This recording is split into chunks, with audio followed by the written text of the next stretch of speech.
Okay then, so we're joined by another former Loughborough College student. I'll let you introduce yourself, sir. Hi guys, I'm Sammy Lander. I'm a football scout for AFC Bournemouth in the academy, and I also do opposition analysis for the Football and National League. Okay, Sammy, so you was at college in 2014 at the college? Yeah, I think it was that, yeah. Yeah, and then you did BTEC Sport, wasn't it? And I still remember you getting good grades. Yes, yeah, it was distinction plus, I think it was. Yeah, you did some distinction stars. I remember that. You did some good grades. A good group, actually, to be fair. So you're now working at Bournemouth, obviously, as a scout. So how did you get into that career? Where did you go from Loughborough? How did that get to become Bournemouth and doing some scouting for them? Yeah, so obviously I was always sort of told when I was younger to sort of make your passion your job, because then you never have to work a day in your life, and that'll always stay with me. Yeah. Someone came in and told me that, and it always sort of rung clear to me, and then that's when I realised, what is it I enjoy? I enjoy football. Where can I go in football? I can't play. Never quite good enough, 2 left feet.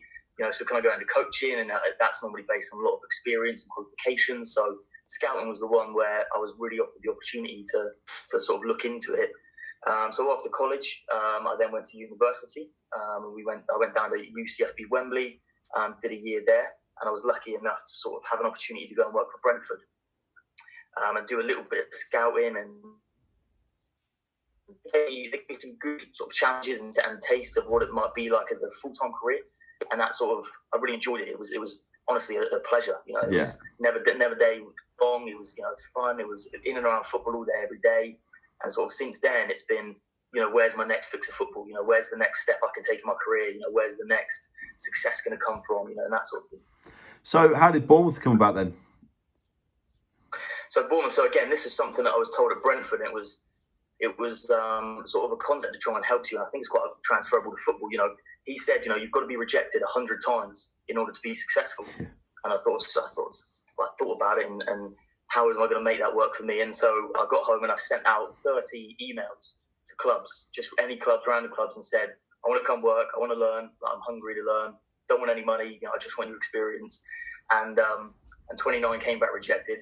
And one came back, which was Bournemouth. And they said, we're keen to have you in. You come into our academy and sort of we'll show you the ropes, and you can work with the head of recruitment. And obviously it's quite a close-knit club anyway. So a lot of it's quite close to Eddie Howe and that, so you have really good information and good people around you and really knowledgeable people around you.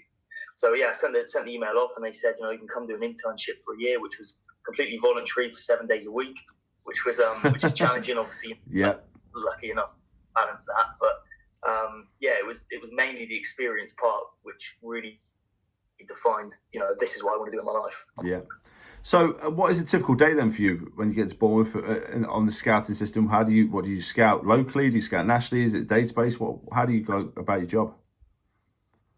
Yeah, so my day's a bit of a funny one. I never have 2 days the same. It's always completely different, and so depending on the games and teams and whether you're looking at this player or that player. So in the morning, it will start with I work for a National League side as well, Weymouth, and it will be going through their game and the team that they're going to play the next weekend.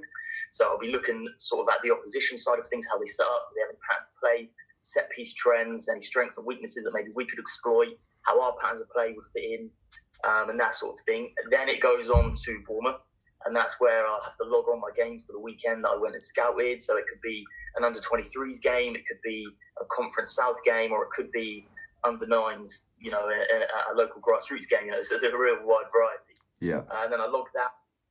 And then in the evening, it will be training in which I get to sort of look at these players that we have on trial. And it's really good to sort of familiarise yourself with the current standards you have. So it makes it easier when you're out scouting, to think, can that player fit into this environment? And does he fit sort of the mould of the group and where the rest of the group are currently with their physical maturation and emotional maturation and that sort of thing. Yeah.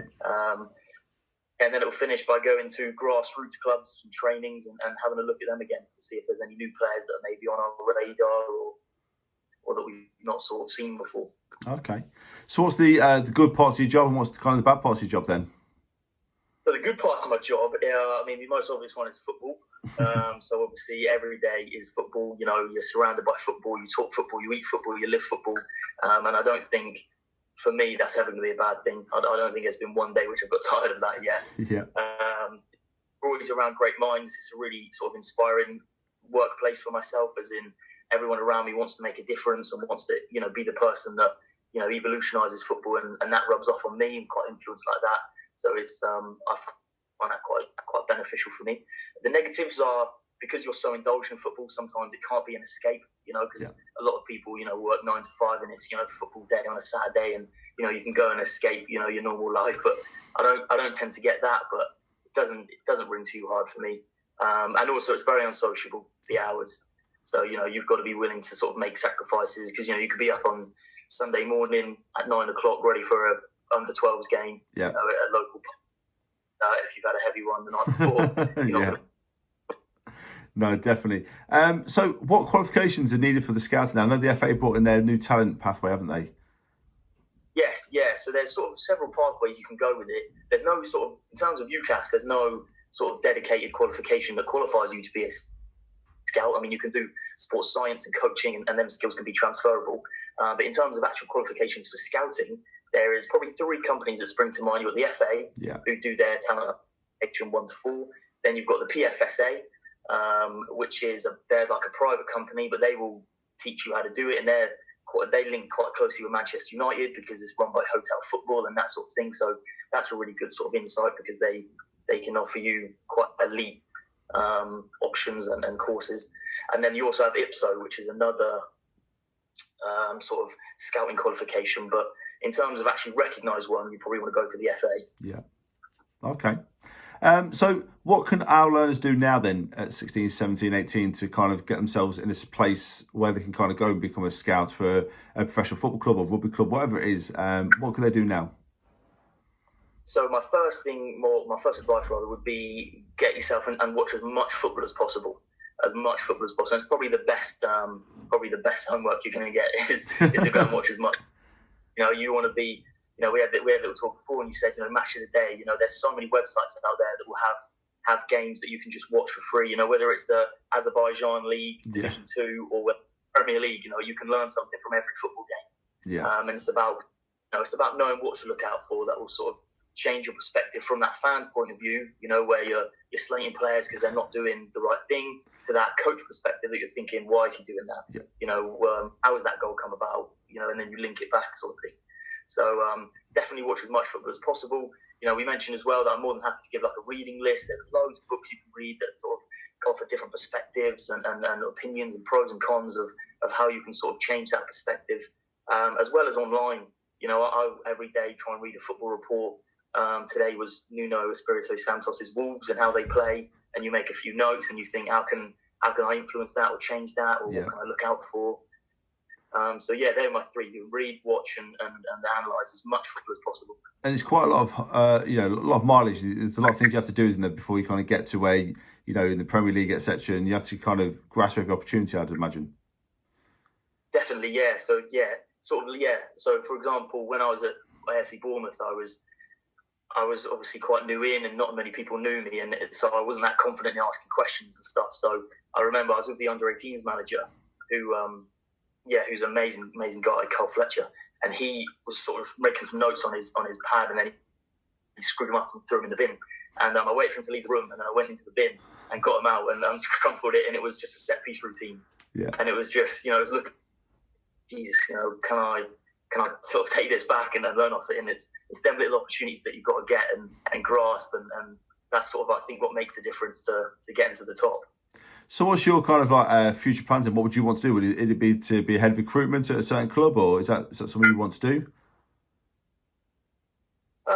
So football obviously links in quite well. Like analysis can be linked in with scouting quite closely, and similar with coaching and management. So I'm unsure whether I want to be a head of recruitment or whether I'd want to go head of recruitment and manager. I mean, the ultimate goal for me is manager.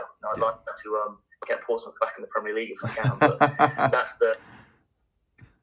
it's about 30 years away target, but it's long term. Yeah. But so it'd be interesting to see which way it goes. But for me, I've got a target where I want to be. I want to evolutionise football. I want to have an impact. I want to have a legacy.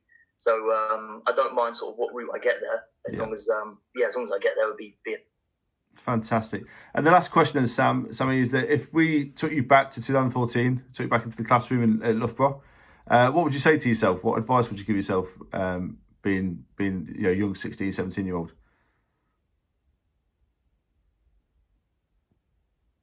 It would probably be to be as hungry as possible to learn, because that's I think what's making the difference. You have so many people who are football fans, but what can sometimes divide the fans from the coaches is the hunger to go into the detail. So be hungry for it. Be hungry to learn.